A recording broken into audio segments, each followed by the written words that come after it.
এক সময়ের কথা, এক সুন্দর যুবতী কন্যা ছিল যার নাম ছিল মাধুরী। একদিন সে নদীতে স্নান করতে গিয়েছিল। সে একেবারে নিরাবরণ হয়ে স্নান করছিল। কাছেই গ্রামের কিছু দুষ্টু ছেলে সেখানেই ছিল। কারা ঝোপের আড়ালে লুকিয়ে মাধুরীকে স্নান করতে দেখছিল। যখন মাধুরী স্নান শুরু করল, তারা চুপি চুপি তার পোশাকগুলো চুরি করে নিল।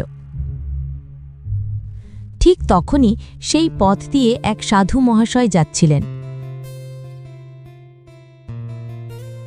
তার চোখ বন্ধ, ঠোঁটে ভগবানের নামে হরে কৃষ্ণ হরে রাম, হরে কৃষ্ণ হরে রাম, হরে কৃষ্ণ হরে রাম, হরে কৃষ্ণ হরে রাম। হঠাৎ ঝোপের পাতা নড়ে উঠল। শব্দ শুনে মাধুরী মনে সন্দেহ জাগল। আরে, মনে হচ্ছে কেউ আমাকে আড়াল থেকে স্নান করতে দেখছে। দুষ্টু ছেলেগুলো ভয়ে মাধুরীর কাপড় সে সাধুর সামনে ফেলে দিল এবং চিৎকার করে বলল, দেখো দেখো, এই সাধু মেয়েদের স্নান দেখতে আসে। মাধুরী আতঙ্কিত হয়ে তাড়াতাড়ি শরীরে কাপড় জড়িয়ে জলে থেকে উঠে এলো।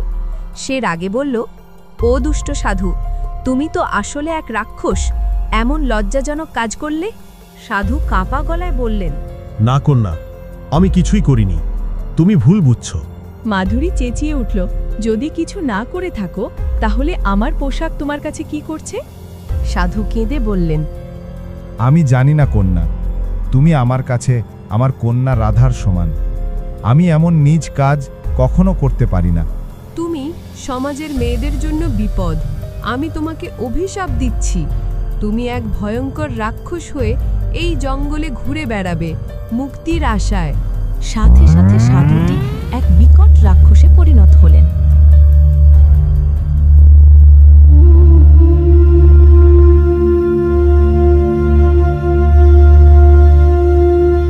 ঠিক হয়েছে, তোমার মতো সাধুর এমনি অভিশাপ পাওয়া প্রয়োজন।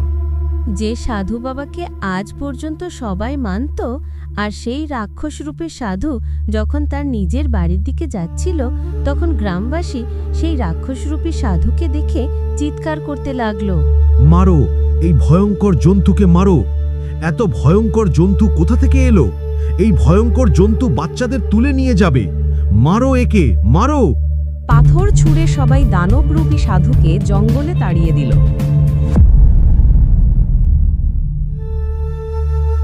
হে কৃষ্ণ, এখন আমি আমার রাধা কন্যার কাছেও যেতে পারছি না। ও হয়তো আমার চিন্তা করছে, কিন্তু আমি দুঃখিত নই। এ হয়তো তোমারই পরীক্ষা। হরে কৃষ্ণ, হরে রাম, হরে কৃষ্ণ, হরে রাম, হরে কৃষ্ণ, হরে রাম।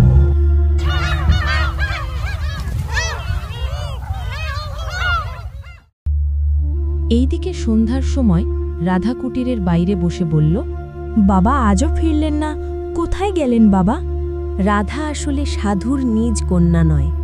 সে ছোটবেলায় জঙ্গলে ফেলে দেওয়া এক শিশু, যাকে সাধু উদ্ধার করে নিজের মেয়ে হিসেবে বড় করেছিলেন।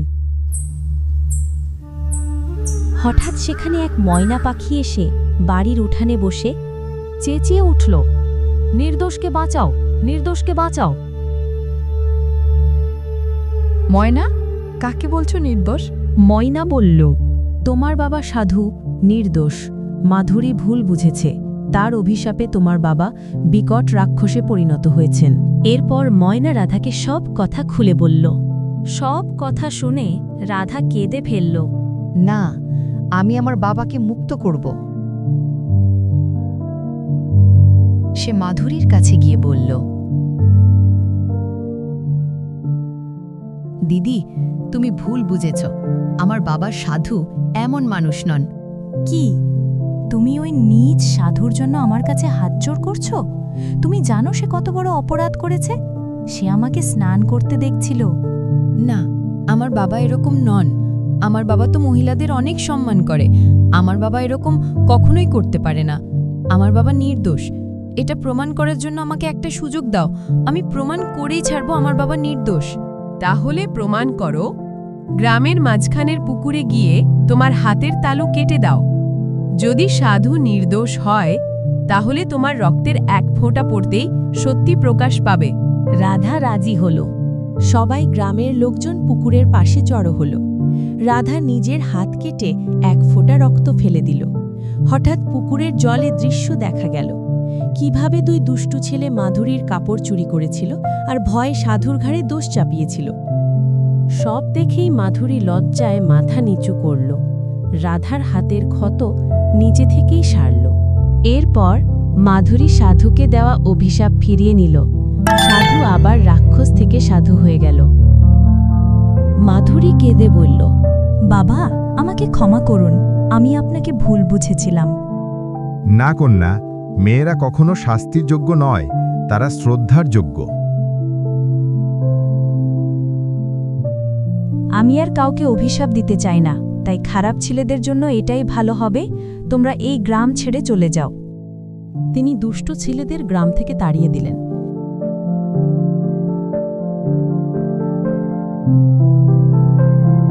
বাবা, তুমি তো ঠিক আছো, তাই না? তোমার মতন মেয়ে থাকতে কোনো বাবা কিভাবে ঠিক না থাকতে পারে? আর এ তো ভগবানের কোনো পরীক্ষা ছিল, আর এই পরীক্ষায় আমায় উত্তীর্ণ হতেই হতো।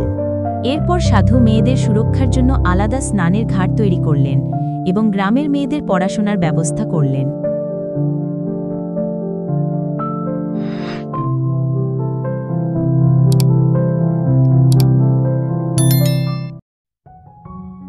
চম্পাপেট নামের এক গ্রামে রামু আর শ্যামু নামে দুই ভাই থাকত। দুজন পাশাপাশি ঘরে থাকত। রামু ভালো মানুষ ছিল।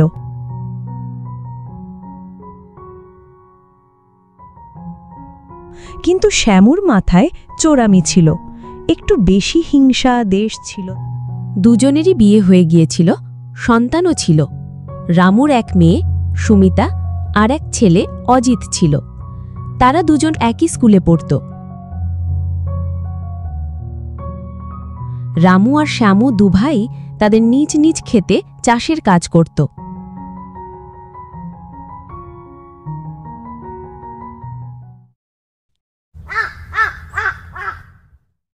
একদিন স্কুল থেকে ফেরার পথে রামুর বাচ্চারা একটা লোহারির সাথে ধাক্কা খেয়ে পড়ে যায়। তারা গিয়ে এক পাথরের উপর পড়েছিল। সেই কারণে তাদের দুজনের চোখ নষ্ট হয়ে যায়। হাসপাতালে ডাক্তার দেখে বলল, মাথায় গভীর আঘাত লাগার কারণে চোখ গেছে। অপারেশন করলে আবার আলো ফিরে আসতে পারে, কিন্তু তার জন্যে অনেক খরচ লাগবে, অন্তত 10 লাখ টাকা। এত টাকা একসাথে জোগাড় করা সম্ভব নয় ভেবে রামু খুব চিন্তিত হল। বাড়িতে অন্ধ সন্তানদের দেখে তার মন ভেঙে যাচ্ছিল। সে শ্যামুর কাছে সাহায্য চাইতে গেল। তখন শ্যামু বলল, তোমার ঘর বন্ধক রাখলেও 10 লাখ হবে না, আমার ঘরও বন্ধক রাখবে? লজ্জা নেই তোমার? আমি টাকা দেব না, চোখ গেছে তো গেছে, তাতে কি হয়েছে, যাও এখান থেকে। এই কথা শুনে রামু ভীষণ কষ্ট পেল।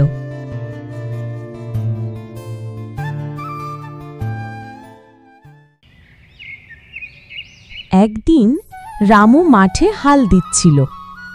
তখন হালের সাথে কিছু আটকে গেল। খুঁড়ে দেখল একটা পুরনো হাঁড়ি। সেটি খুলে দেখে ভেতরে এক টুকরো কাগজ।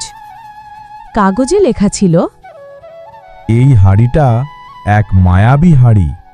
এতে রান্না করা চিকেন বিরিয়ানি খুবই সুস্বাদু হবে। শুধু তাই নয়, যে এই বিরিয়ানি খাবে তার যে কোনো রোগ সারিয়ে দেবে, কারণ এতে রান্না করা চিকেন বিরিয়ানি জাদুই চিকেন বিরিয়ানি হয়ে যাবে। রামু হাঁড়িটা বাড়িতে নিয়ে এসে স্ত্রী গৌরীকে সব বলল। গৌরী হাঁড়িতে চিকেন বিরিয়ানি রান্না করল। রামু সেই বিরিয়ানি তার সন্তানদের খাওয়ালো। হঠাৎ তাদের চোখের আলো ফিরে এলো। আহা, ভগবান কত দয়ালু! ভেবেছিলাম ওদের আর আলো ফিরে আসবে না, কিন্তু ঈশ্বরের কৃপায় আবার আলো ফিরে এলো। এটাই সবচেয়ে বড় সুখের কথা, গৌরী বলল। তখন রামু বলল, আমাদের মতো কত গরিব মানুষ আছে যারা টাকা না থাকার কারণে চিকিৎসা করতে পারে না, তাদের সাহায্য করা দরকার। তাই এই জাদুই চিকেন বিরিয়ানি সবাইকে খাওয়াবো।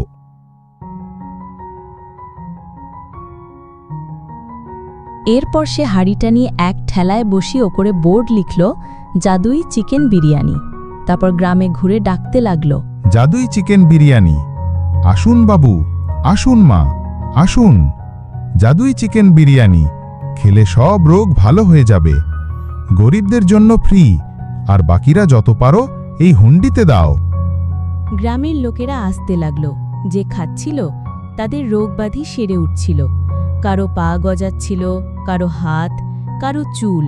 আর যাদের কোনো অসুখ ছিল না তারা স্বাদের জন্য মুগ্ধ হয়ে বেশি টাকা দিতে লাগল। এভাবে রামু অল্প সময়ে টাকা জোগাড় করে বাড়ি আর গাড়ি কিনল, সম্মানের সঙ্গে বাঁচতে লাগল। আর এদিকে শ্যামু ভাবতে লাগল, এই হাঁড়ি পেয়ে রামু গ্রামে হিরো হয়ে গেছে। যদি আমি হাঁড়িটা সরিয়ে দিই তাহলে তার সব শেষ।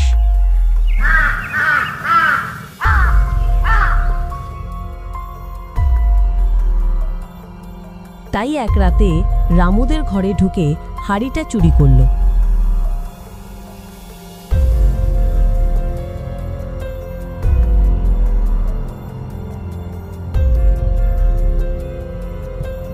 নদীর ধারে নিয়ে গিয়ে পানিতে ফেলে দিল, কিন্তু হাঁড়িটা পানিতে পড়ে আবার ভেসে উঠে শামুকে মারতে লাগলো।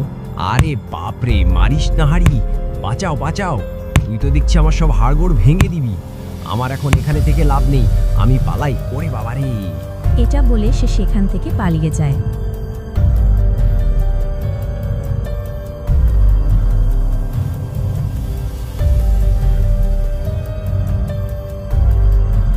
তারপর সেই মায়াবী হাঁড়ি আবার রামুর ঘরে ফিরে এলো।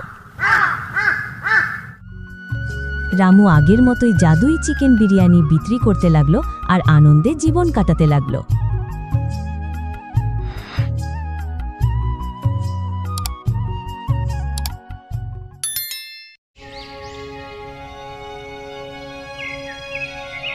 চন্দ্রপুর গ্রামে কিশোরী নামের এক কৃষক থাকত। কিশোরীর পরিবারে তার ছাড়া আর কেউ ছিল না, শুধু তার এক মেয়ে রাধা। কিশোরী খুব পরিশ্রমী আর সৎ মানুষ ছিল। সামান্য জমিতে চাষ করে সে আর তার মেয়ের পেট চালাত। কিশোরী ৩-৪ মাস কঠোর পরিশ্রম করে ফসল ফলালো। সব কাজ শেষ করে ফসল বিক্রি করতে সে সাহুকারের কাছে গেল।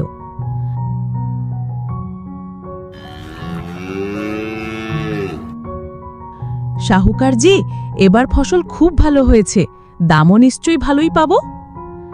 সাহুকার বলল, ফসল ভালো হলেও দাম তো যতটুকু তোমার ফসল ততটুকুই পাবে।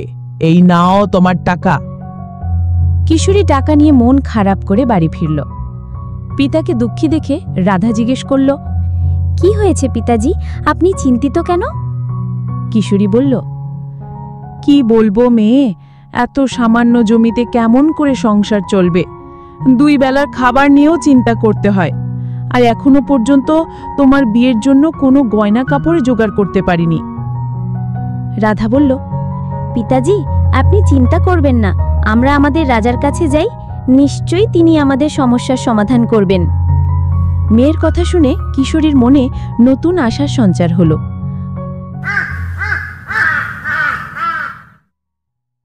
পরের দিনে সে রাজদরবারে গেল।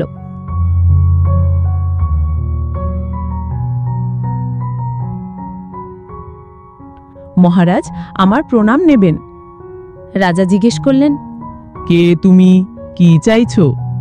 কিশোরী বলল, মহারাজ, আমার নাম কিশোরী, আমি আপনার রাজ্যের একজন গরিব কৃষক। আমার জমি খুবই কম, তাই যে ফসল হয় তা আমাদের জন্য যথেষ্ট নয়। আমি খুব বিপদে আছি, আমাকে সাহায্য করুন মহারাজ। রাজা বললেন, ঠিক আছে, আমি তোমার সাহায্য করব। আমি আমার জমির একটা অংশ তোমাকে দিলাম, তুমি সেখানে চাষ করবে, যে ফসল হবে তা তোমার, তবে জমি থাকবে আমারই। কিশোরী কৃতজ্ঞ হয়ে বলল, মহারাজ, আপনাকে অসংখ্য ধন্যবাদ।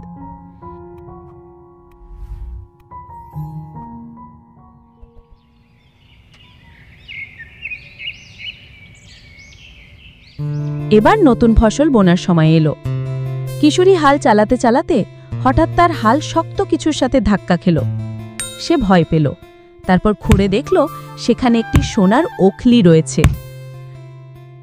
ওকলি দেখে কিশোরী খুব খুশি হলো। আহা, সোনার ওকলি, আমার তো ভাগ্য খুলে গেল, এখন দারিদ্র দূর হবে। কিন্তু না, এই জমি তো মহারাজের, তাই এই ওকলিও মহারাজের। আমি কালকেই মহারাজকে ফেরত দেব। ওকলি নিয়ে কিশোরী বাড়ি ফিরল। রাধা জিজ্ঞেস করল, পিতাজি, এই সোনার ওকলি কোথা থেকে পেলেন? ক্ষেত চাষ করার সময় হাল ওই জায়গায় লেগেছিল, তারপর খুঁড়ে পেলাম। কাল আমি এটিকে মহারাজকে ফেরত দেব। রাধা খুব বুদ্ধিমান ছিল। কিছুক্ষণ ভাবল এবং বলল, পিতাজি, এর মুষলও কি আপনার কাছে নেই? কিশোরী বলল, না কন্যা, শুধু ওখলি পেলাম।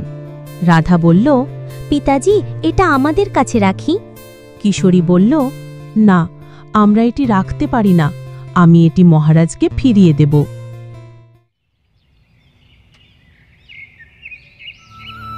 পরের দিন সকালে কিশোরী ওখলে নিয়ে প্রাসাদে গেল। কিশোরী বলল, মহারাজ, আমি এটি খুঁজে পেয়েছি। যেহেতু এটি আপনার জমিতে পাওয়া গেছে, তাই এটি আপনাকে দিচ্ছি। মহারাজ বলল, ঠিক বলছো, ওখলি এবং মুষল উভয়ে আমার। লাও, মুষলও এখানে রাখো। কিশোরী বলল, মহারাজ, আমার কাছে মুষল নেই। মহারাজ বলল, তুমি মিথ্যে বলছো। যদি সত্যি সৎ থাকো তাহলে কালই ফিরিয়ে দাও, না হলে কারাগারে পাঠানো হবে। কিশোরী বেহাল হয়ে কাঁদতে লাগল। আমি মুষল কোথা থেকে আনব? আমি খুব দারিদ্র। মহারাজ তার কথা না শুনে তাকে কারাগারে পাঠালো।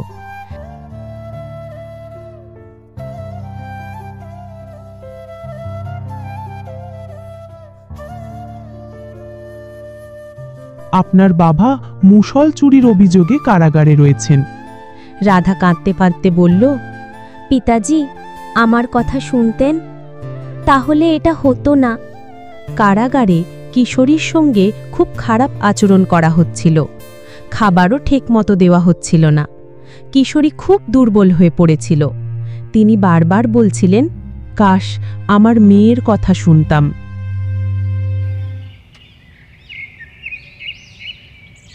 একদিন মহারাজ কিশোরীকে এটি বলতেই শুনলেন। তিনি কিশোরীকে ডেকে বললেন, তুমি কি বলছো? কিশোরী পুরো ঘটনাটি আর তার মেয়ের কথা বলল। মহারাজ তার কৃতকর্মের জন্য অনুতপ্ত হলেন। মহারাজ কিশোরীকে অবিলম্বে মুক্ত করলেন।